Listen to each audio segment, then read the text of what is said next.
ವೇದಿಕೆ ಮೇಲೆ ಉಪಸ್ಥಿತಕ್ಕಂಥ ಸನ್ಮಾನ್ಯ DCC ಬ್ಯಾಂಕ್ ನಿರ್ದೇಶಕರು ಆಗಿರ್ತಕ್ಕಂಥ ಹಾಗೂ ಇಲಾಖೆಯ ಸಂಬಂಧಪಟ್ಟ ಅಧಿಕಾರಿಗಳಾಗಿರ್ತಕ್ಕಂಥ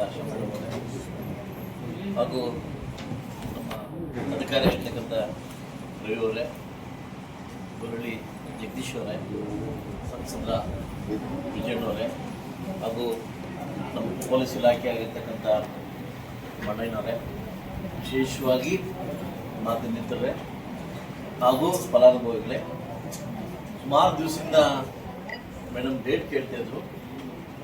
ಡೇಟು ಕೊಡ್ಲಿಕ್ಕೆ ಸಾಕಾಗಲಿಲ್ಲ. ಅದಕ್ಕೆ ನನ್ನೆಲ್ಲ ಮೊನ್ನೆ ಕರೆದು ಇವತ್ತೇ ಇಟ್ಕೊಂಡ್ಬಿಡುವಂಥ ಒಂದು ಡೇಟ್ ಕೊಟ್ಟೆ. ಸಾಕಷ್ಟು ವಿಚಾರಗಳು ವಿನಿಮಯ ಮಾಡ್ಕೊಬೇಕಾದ್ರೆ ಇಲಾಖೆಯಲ್ಲಿ ಸಚಿವರಾಗಿರ್ತಕ್ಕಂಥ ಸಚಿವರ ಬಗ್ಗೆ ಒಂದು ಮಾತಾಡಬೇಕು. ನಮ್ಮ ಲಾಡೋರು, ಸಂತೋಷ್ ಲಾಡೋರು ನಮ್ಮೆಲ್ರಿಗೂ ಒಂದು ಉರ್ದುಂಸ ನಾಯಕ ಅವರು.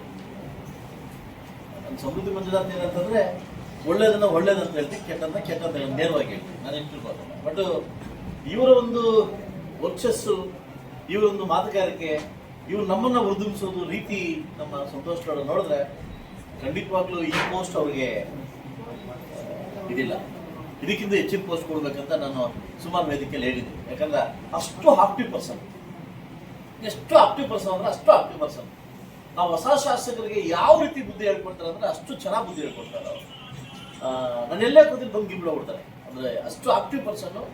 ನಾವು ಯಾವುದೇ ಊಟಕ್ಕೆ ಕರೆದುಕೊಂಡು ನಮ್ಗೆ ಯಾವತ್ತೂ ಇಲ್ಲ ಅಂತಂದಿಲ್ಲ. ಬೇರೆ ಪಕ್ಷ ಆದರೂ ಕೂಡ ನಮ್ಮ ಜೊತೆ ಸಾಕಷ್ಟು ಬಾರಿ ಊಟ ಮಾಡಿದ್ದಾರೆ. ಅವ್ರಿಗಿರ್ತಕ್ಕಂಥ ಟ್ಯಾಲೆಂಟ್ಗೆ ಖಂಡಿತವಾಗ್ಲೂ ಮುಂದಿನ ದಿವಸದಲ್ಲಿ ಒಳ್ಳೆ ಪೋಸ್ಟ್ ಸಿಗಬೇಕು ಅನ್ನೋದು ನನ್ನ ಒಂದು ಬಯಕೆ. ನಾವೊಂದು ಪಕ್ಷದಲ್ಲಾದರೂ ಕೂಡ ಹೇಳಬಾರ್ದು, ಒಂದು ಆಕ್ಟಿವ್ ಪರ್ಸನ್ ಆಗಿ ಅವ್ರು ಸಿಗಬೇಕು ಅನ್ನೋ ಒಂದು ಬಯಕೆ ನನಗೆ. ಅಷ್ಟು ಆಕ್ಟಿವ್ ಪರ್ಸನ್ನು. ನಾನು ಇವರು ವಿಜಯಣ್ಣ ಇವರು ಮಾತಾಡ್ತಾ ಇದ್ರು, ಕಾರ್ಮಿಕ ಭವನ ಇಲ್ಲ ನಮ್ಮಲ್ಲಿ, ನಿಮ್ಮ ಒಂದು ಇದರಲ್ಲಿ ಕಾರ್ಮಿಕ ಭವನ ಕಟ್ಕೊಳ್ಳೋಣ ಅಂತ ಅಂದಾಗ ಫಸ್ಟ್ ಒಂದು ಲ್ಯಾಂಡ್ ಕೊಂಡು ನನಗೆ ನಾನು ಅಮೌಂಟ್ ಲಾಟ್ ಮಾಡ್ಕೊಡ್ತೀನಿ ಅಂತ ಕೂಡ ನನಗಾಗಲೇ ಮಾತು ಕೊಟ್ಟಿದ್ದಾರೆ. ಯಾರು ಸಂತೋಷ್ ಸಾಹೇಬರು ಮಾತು ಕೊಟ್ಟಿದ್ದಾರೆ. ಅಂಥ ಆಕ್ಟಿವ್ ಪರ್ಸನ್ನು. ಬಹುಶಃ ಕಾರ್ಮಿಕರಲ್ಲಿ, ನಮ್ಮ ಕಾರ್ಮಿಕರಲ್ಲಿ, ಕನ್ನಡ ಕಾರ್ಮಿಕರಲ್ಲಿ ಅಂಥವೇ ಒಂದು ನಾವು ಸಚಿವನ ಪಡೆಯೋದು ನಮ್ಮ ಪುಣ್ಯ ಅಂತ ಹೇಳ್ಬೋದು. ಒಬ್ಬ JDS ಒಬ್ಬ ಶಾಸಕನಾಗಿ ಕಾಂಗ್ರೆಸ್ ಸಚಿವನ ನಾನು ಹೊಗಳ್ತಾ ಇದ್ದೀನಿ ಅಂದರೆ ಅವರ ಒಂದು ವೈಖರಿ, ಅವರ ಒಂದು ಕಾರ್ಯವೈಖರಿಯಿಂದ ನಾನು ಹೊಗಳ್ತಾ ಇದ್ದೀನಿ. ಅದರಿಂದ ಒಳ್ಳೇದಾಗಲಿ ಅಂತ ನಾನು ಕಾರ್ಮಿಕ ಮಿತ್ರರಲ್ಲಿ ಒಂದೇ ಒಂದು ಹೇಳೋದು, ಯಾರ್ಯಾರು ನೋಂದಣಿ ಆಗಿಲ್ಲ ಕಾರ್ಮಿಕ ಇಲಾಖೆಯಲ್ಲಿ ಆದಷ್ಟು ಬೇಗ ನೋಂದಣಿ ಆಗಿ.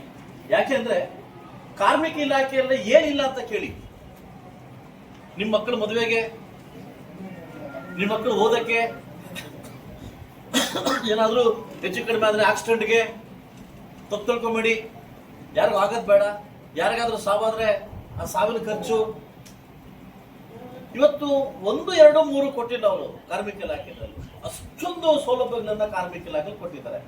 ಬಹುಶಃ ಎಲ್ಲ ಒಂದು ಕಾರ್ಮಿಕ ಇಲಾಖೆ ಅಧಿಕಾರಿಗಳನ್ನ ಹೇಳ್ತೀನಿ, ಇದೆಲ್ಲ ಒಂದು ಕಡೆ ನೀವು ಅವೇರ್ನೆಸ್ ಕೊಡ್ಬೇಕು. ಇಷ್ಟಿದೆ ಅಂತ ಅವೇರ್ನೆಸ್ ಕೊಡ್ಬೇಕು. ಯಾರನ್ನ ನಿಲ್ಸಿ ಕೇಳಿ ಏನೇನಿದೆ ಅಂತ ಅವ್ರಿಗೆ ಗೊತ್ತಿಲ್ಲ. ಕಾರ್ಮಿಕ ಇಲಾಖೆ ನೋಂದಣಿ ಆದ್ರೆ ನಿಮ್ಗೆ ಏನೇನು ಅನುಕೂಲ ಸಿಗುತ್ತೆ ಅನ್ನೋದನ್ನ ಫಸ್ಟ್ ಅವೇರ್ನೆಸ್ ಕೊಡ್ಬೇಕು. ಅದಲ್ವಾ ಈ ತರ ನಾವು ಗುಟ್ಟಾಗಿ ಮಾಡೋದು ಒಂದು ಒಳ್ಳೇದಲ್ಲ. ಇದಲ್ಲ ಒಳ್ಳೆ ವೇದಿಕೆ ಮಾಡಿ 1,000-2,000 ಜನ ಕೂರಿಸಿ ಅಲ್ಲೇ ನಾವು ಮಾಡಿ ಇದನ್ನ ಮಾಡಬೇಕಾಗುತ್ತೆ. ಅದರಿಂದ ಸೊ ಖಂಡಿತವಾಗ್ಲೂ ಏನು ಇಲಾಖೆಯಿಂದ ಬರ್ತಕ್ಕಂಥ ಕೆಲವು ಇವೇನು ಪಿಂಚಣಿ ಸೌಲಭ್ಯ ಇದೆ, ಕುಟುಂಬ ಪಿಂಚಣಿ ಸೌಲಭ್ಯ ಇದೆ, ಅದಲ್ವಾ ಸಾಕಷ್ಟು ಸೌಲಭ್ಯಗಳು, ಹೆರಿಗೆ ಸೌಲಭ್ಯ ಇದೆ, ಅಂತ್ಯಕ್ರಿಯೆ ಅಂದ್ರೆ ನಾವೇನಾದ್ರು ಹೆಚ್ಚು ಕಡಿಮೆ ಅಂತ್ಯಕ್ರಿಯೆ ಮಾಡ್ಲಿಕ್ಕೆ ಅಂತ್ಯಕ್ರಿಯೆ ವೆಚ್ಚ ಅಂತ ಕೊಡ್ತಾರೆ. ಇಷ್ಟೆಲ್ಲ ಸೌಲಭ್ಯಗಳು ಇದ್ರೂ ನಮಗೆ ತಾಯಿ ಮಗುಗೆ ಹೆರಿಗೆ ಆದ್ರೆ ಅವ್ರು ಇಬ್ಬರಿಗೂ ಕೊಡ್ತಾರೆ. ಇಷ್ಟು ಸೌಲಭ್ಯಗಳಿದ್ದಾಗ ಅವೇರ್ನೆಸ್ ಸ್ಟಾರ್ಟ್ ಆಗಬೇಕು. ಯಾಕಂದ್ರೆ ಕಾರ್ಮಿಕ ಇಲಾಖೆಯಲ್ಲಿ ನೋಂದಣಿ ಆದ್ರೆ ನಮ್ಗೆ ಎಷ್ಟು ಅನುಕೂಲ ಬರುತ್ತೆ ಅನ್ನೋದನ್ನ ನಮ್ಮ ಜನಕ್ಕೆ ಗೊತ್ತಾಗಬೇಕು. ಸರ್ಕಾರದಿಂದ ಏನೇನು ಅನುಕೂಲ ಬರುತ್ತೆ ಅಂತ ಗೊತ್ತಾದ್ರೆ ಖಂಡಿತವಾಗ್ಲೂ 10,000 ಅಂತ ನಮ್ಮ ಇವ್ರು ಹೇಳ್ತಿದ್ದಾರೆ. ಇನ್ನೂ ಸಾಕಷ್ಟು ಜನ ಮಾಡಿಸ್ಬೋದು. ಇನ್ನು ಅವೇರ್ನೆಸ್ ಸ್ಟಾರ್ಟ್ ಆದ್ರೆ ಸಾಕಷ್ಟು ಜನ ಮಾಡಿಸ್ಬೋದು. ಯಾಕಂದ್ರೆ ಸರ್ಕಾರ ಬರ್ತಕ್ಕಂಥ ಸವಲತ್ತುಗಳನ್ನ ನಾವು ಕೊಟ್ರೆ ನಾಳೆ ಇನ್ನೊಬ್ಬರಿಗೆ ನಮ್ಮ ಗೊರಳೆ ಜಗದೀಶ್ವರ್ ಹೇಳ್ತಾ ಇದ್ರು, ಇದು ನಮ್ದೇ ಟೂಲ್ ಅನ್ನೋದು ತಾಯಿ ತರ, ನಮ್ಗೆ ಕಸಬು ಸೌಲಭ್ಯ ಇದು ತಾಯಿ ತರ. ಇದು ತಗೊಂಡು ಪಕ್ಕದ ಇವ್ರು ಕಮ್ಮಿಸ್ಕೊತಾ ಏನಾಗುತ್ತೆ, ಇದಕ್ಕೊಂದು ಆಗ್ತಾ ಇರೋದಿಲ್ಲ. ಸೊ ಅದರಿಂದ ಅದಕ್ಕೆ ಎಲ್ಲ ಬಿಸಿದೆ, ನಾನು ನೋಡ್ಬೇಕು ಬಿಚ್ಚಿ ಅಂತ ಆಯ್ತಲ್ವಾ. ತುಂಬಾ ಬೇಸಿಕ್ ಒಬ್ಬ ಕಾರ್ಮಿಕರಿಗೆ ಏನ್ ಬೇಕೋ ಕನ್ನಡ ಕಾರ್ಮಿಕರಿಗೆ ಎಲ್ಲ ರೀತಿ ಕೊಟ್ಟಿದ್ದಾರೆ. ಎಲ್ಲ ಫಲಾನುಭವಿಗಳಿಗೆ ಒಳ್ಳೇದಾಗ್ಲಿ. ಸೊ ನಾವು ಹುಟ್ಟುತ್ತಾ ಬರೋದ ಹುಟ್ಟಿದ್ವಿ. ಬಹುಶಃ ಎಲ್ಲರೂ ಟ್ರೈ ಮಾಡಿ.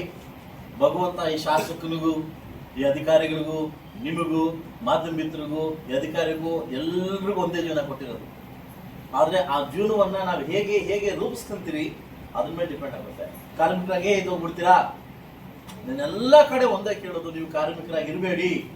ನಿಮ್ಮ ಮಕ್ಕಳನ್ನ ಒಳ್ಳೆ ಮಟ್ಟಕ್ಕೆ ವಿದ್ಯಾಭ್ಯಾಸವನ್ನು ಕೊಟ್ಟು ನಿಮ್ಮ ಮಕ್ಕಳಲ್ಲಿ ಒಳ್ಳೆ ಅಧಿಕಾರಿಯನ್ನು ನೋಡಿದಾಗ ನಾವು ಇದರಿಂದ ಆಚೆಗೆ ಬರ್ತೀವಿ. ಸೊ ದಯವಿಟ್ಟು ನಿಮ್ಮ ಮಕ್ಕಳಿಗೆ ನೀವು ಏನ್ ಮಾಡ್ತಿರೋ, ನೀವು ತಿಂತಿರೋ, ನೀವು ಉಣ್ತಿರೋ, ಏನ್ ಮಾಡ್ತೀರೋ ಗೊತ್ತಿರಾ, ಮಕ್ಕಳಿಗೆ ವಿದ್ಯಾಭ್ಯಾಸವನ್ನು ಕೊಡಿ, ಮಕ್ಕಳನ್ನ ಒಳ್ಳೆ ಮಟ್ಟಕ್ಕೆ ತಗೊಂಡೋಗಿ. ಆಗ ಈ ಕಾರ್ಮಿಕರು ಅನ್ನೋ ಪದ ಹೋಗ್ಬೇಕು ಅಂತಂದ್ರೆ ದಯವಿಟ್ಟು ನಿಮ್ಮಲ್ಲೇ ಉಳ್ಕೊಂಬೋಲಿ. ಮಕ್ಕಳಿಗೆ ಅದು ಟ್ರಾನ್ಸ್ಫರ್ ಆಗೋದು ಬೇಡ ಅಂತ ಹೇಳ್ತಾರೆ. ಈಗ ಪೊಲೀಸರ ಮಕ್ಕಳು ಪೊಲೀಸರು ಆಗ್ದಂಗೆ ಅದಲ್ಲ. ಸೊ ಆತರ ಕಾರ್ಮಿಕರ ಮಕ್ಕಳು ಕಾರ್ಮಿಕರಾಗೋದು ಬೇಡ. ಕಾರ್ಮಿಕರ ಮಕ್ಕಳು ದೊಡ್ಡ ಮಟ್ಟಿಗೆ ಬೆಳೀಲಿ ಅಂತ ಹೇಳ್ತಾ ಇದ್ದೀನಿ. ಯಾಕೆ ಅಂತಂದ್ರೆ ನಮ್ಮ ಒಬ್ಬ MLA ಇದ್ದಾರೆ, ನಮ್ಮ ಬಸಪ್ಪ ಅಂತ ಒಬ್ಬ MLA ಇದ್ದಾರೆ, ದಾವಣಗೆರೆ ಡಿಸ್ಟ್ರಿಕ್ಟ್ ಬಸಪ್ಪ ಅಂತ MLA ಇದ್ದಾರೆ.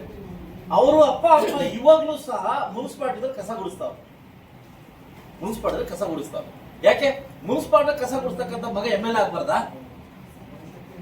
ಕಾರ್ಮಿಕರ ಮಕ್ಕಳು ಇವತ್ತು ಡಾಕ್ಟರ್ ಆಗ್ಬಾರ್ದಾ? MLA ಆಗ್ಬಾರ್ದಾ? ಅದಕ್ಕೆ ನಾನು ಕೈ ಮುಗಿದು ಕೇಳ್ತೀನಿ, ನಿಮ್ಮ ಮಕ್ಕಳನ್ನ ಕಾರ್ಮಿಕರಾಗಿ ಮಾಡಕ್ ಹೋಗ್ಬೇಡಿ.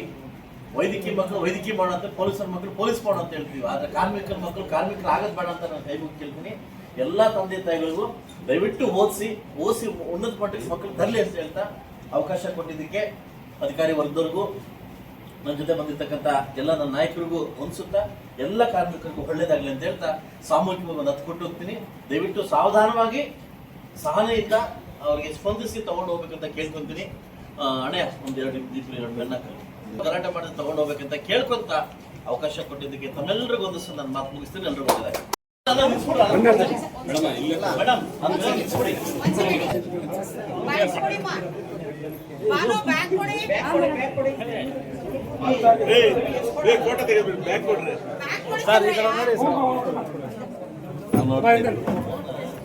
ಓಕೆ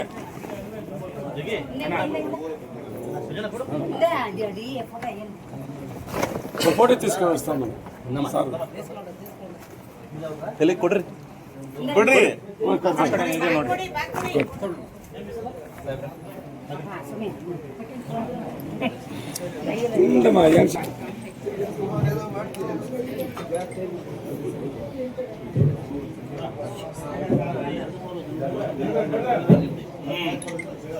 ಸರ್ ಈ ಕಡೆ ನೋಡಿ, ಈ ಕಡೆ